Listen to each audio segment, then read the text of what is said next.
How to Turn Networking from Scary to Fun with the 3-Foot Rule is the 12th episode of the mini-series, Generating Leads, the highest quality for your business. It involves a skill that can be the most fun thing you do in your business outside of making the big bucks. However, networking is a nightmare when you inadvertently appear pushy or salesy while talking to strangers about your business. That's why podcasts like this episode are so important.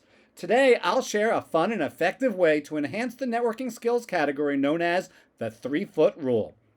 This episode will show you how networking goes from being a nightmare to an enjoyable experience that can be part of your daily routine. So let's get started. The 3-Foot Rule. Below, you'll learn the why and how of the very effective 3-Foot Rule. But first, this story. I first learned the 3-Foot Rule to generate prospects when I had no choice but to arrive a day early on a business trip to another city. This did allow me to settle in, visit local sites, and enjoy myself while meeting lots of new potential prospects along the way. I then learned an even better way to use the 3-Foot Rule, joining activities I enjoyed. Not only would I have fun, but I would meet people I could bond with quickly. For instance, if I had enough free time, why not play a pickup basketball game at a local gym? Did this go over well with my wife? Sure. She was happy to see me motivated to exercise. Another way I made this fun was by playing a little game with myself. I kept 5 pennies in a pocket, and every time I introduced someone new, I switched a penny from one pocket to the other. Making 5 new contacts per day meant I'd find 1 or 2 good prospects, which was a fun way of approaching what can be very daunting. If I were on my way home for the evening and I still had a penny left in my initial pocket, I'd stop at a gas station, a convenience store, or call a customer toll-free service number. This way, I would keep my self-imposed quota and feel like I had won versus procrastinating. Understanding the 3-Foot Rule. So what exactly is the 3-Foot Rule? The 3-Foot Rule suggests that you can and should converse with anyone nearby, anyone within 3 feet of you. This concept is about taking advantage of proximity to build spontaneous connections.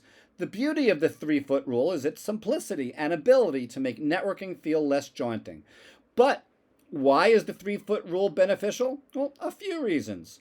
1, by talking to them, it changes how people perceive you. If you're open and willing to chat, people are more likely to engage with you. 2, spontaneous connections lead to unexpected opportunities. 3, your friendliness can reduce your anxiety and your prospects' uneasiness, which is why it's critical to practice your networking skills until your approach is natural. Creative strategies to make networking fun. Let's dive deep into some creative strategies to make networking and using the 3-Foot Rule fun. One great way to break the ice is through fun icebreaker questions. Instead of asking, "What do you do?" try something like, "If you could have any superpower, what would it be?" This question not only sparks interesting conversation, but it also makes you quite memorable. Another strategy is to gamify your networking. Set personal challenges like meeting 5 new people at an event and reward yourself when you achieve your goal. You can also use interactive games like networking bingo, where you check off boxes for meeting people with specific characteristics. Using props and tools can also add an element of fun. Consider wearing a unique name tag or using conversation starter cards. These little touches can make a big difference in making you approachable and engaging. Real-life examples and success stories. Let's hear some real-life examples of how the 3-Foot Rule has made networking fun and effective. I remember a story from a conference I attended last year. One attendee, Sally, used the 3-Foot Rule by initiating conversations with anyone who came near the coffee station. She turned this simple strategy into a game, setting a goal to meet 10 new people by the end of the day. Not only did she achieve her goal, but she also made some valuable business connections. Another great example is John. He used fun icebreaker questions at a networking event. Instead of the usual small talk, he asked everyone he met, "If you could be any animal on Noah's Ark, which one would you be and why?" This very quirky question led to memorable conversations and made John someone people never forgot. Experts always emphasize the importance of making networking enjoyable. As networking guru Ivan Misner says, networking is about farming, not hunting. It's about cultivating relationships, and what better way to do that than having fun along the way? Implementing fun networking in various settings. So how can you implement fun networking techniques with the 3-Foot Rule in different settings? Well, at events and conferences, consider making networking a game. For example, you can create a scavenger hunt to find people who match specific criteria, like someone who's visited more than 5 countries or has a unique hobby. In your everyday life, use the 3 foot rule to find joy in spontaneous interactions, whether at a coffee shop, in an elevator, waiting in line. These are all opportunities to practice your networking skills. Approach someone within 3 feet of you with a friendly comment or question. You never know where these casual conversations might lead. Best places to use the 3 foot rule. The 3 foot rule is incredibly versatile. It works almost anywhere where people naturally congregate. One of my favorite ways to determine a good location is by asking the question, where do my ideal prospects like to go? Where do they shop, relax, have fun, or anything else appropriate? Business conferences and trade shows are perfect for the 3 foot rule, as they're specifically designed for networking and connecting with industry peers. They contain entrepreneurs or professionals eager to share ideas and establish new connections. So whether participating in a panel discussion, working in an exhibition booth, or even in line for coffee, the 3 foot rule can help you engage with others, start meaningful conversations, and build valuable relationships. Similarly, professional workshops and seminars offer a conducive environment for implementing this strategy. Attendees at these events are usually very keen to learn and to network. It makes it much easier to strike up conversations and form connections with like-minded individuals. Social and community events also present excellent opportunities for applying the 3 foot rule. Local business groups, chamber of commerce meetings, even informal gatherings such as business mixers or social clubs provide relaxed atmospheres where networking can flourish. If you still need to listen to my previous podcast about networking groups, I'll leave you a link in the show notes. People are often more open to spontaneous interactions at business networking events. It makes it easy to approach them and start conversations. Co-working spaces and shared offices are also great places to apply the 3 foot rule. These environments are naturally collaborative, with professionals from various industries working in close proximity, creating abundant networking opportunities.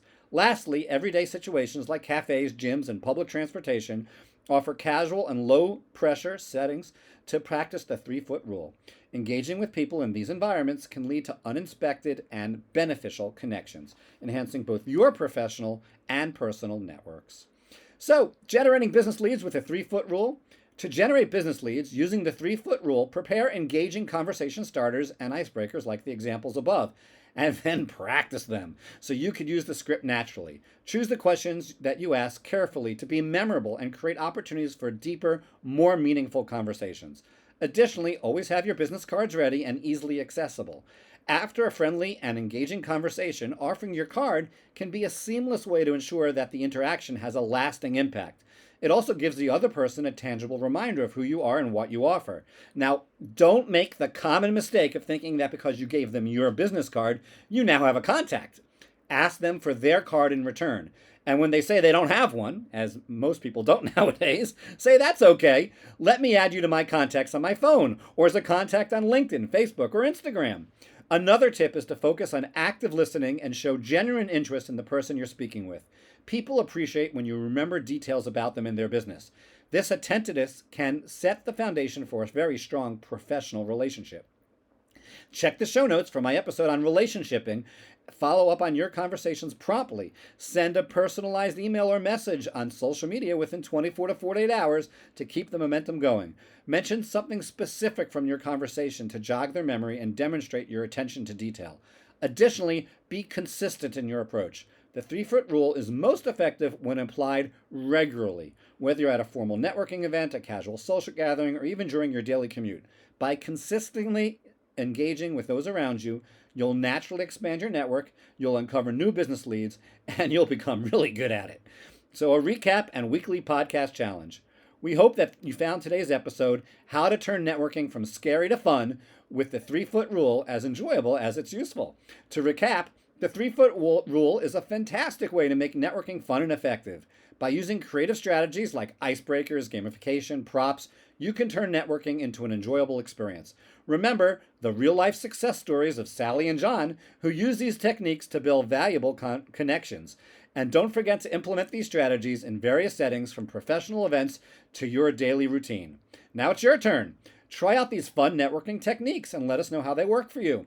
Share your interesting experiences with me through social media using our dedicated hashtag, #RichRabbiChallenge, or email me with your updates.